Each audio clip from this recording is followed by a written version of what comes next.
The latest economic reports show that the gross domestic product in the United States actually rose this quarter. So, does this mean that the recession is officially over? Well, joining me to discuss, economist Gerald Celente.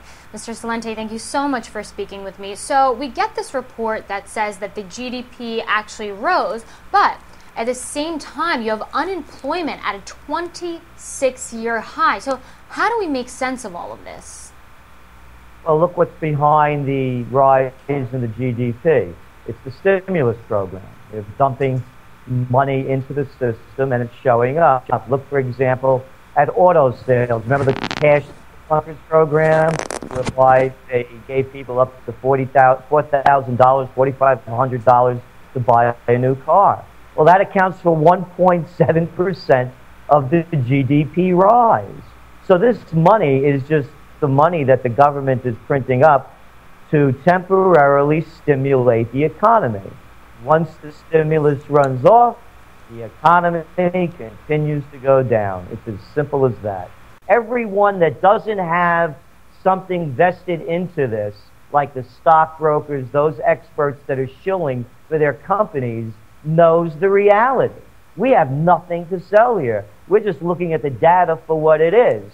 You have these other people from the brokerage companies, the banks, the stock market analysts that have a vested interest in this and are chumming the people into the market. It's a big Ponzi scheme because once the stimulus runs out, this whole thing starts to collapse again.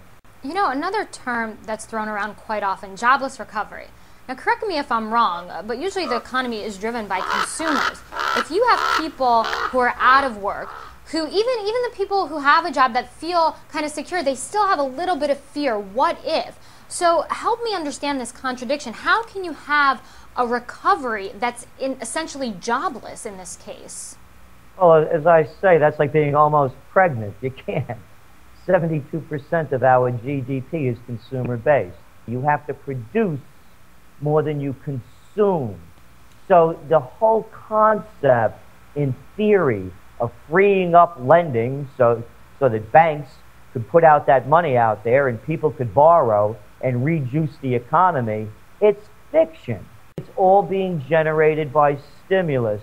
In the meantime, median household income in the United States is below 1999 levels. We have less people employed now than we had back in 2000. So there's no recovery. As I say, it's a cover-up.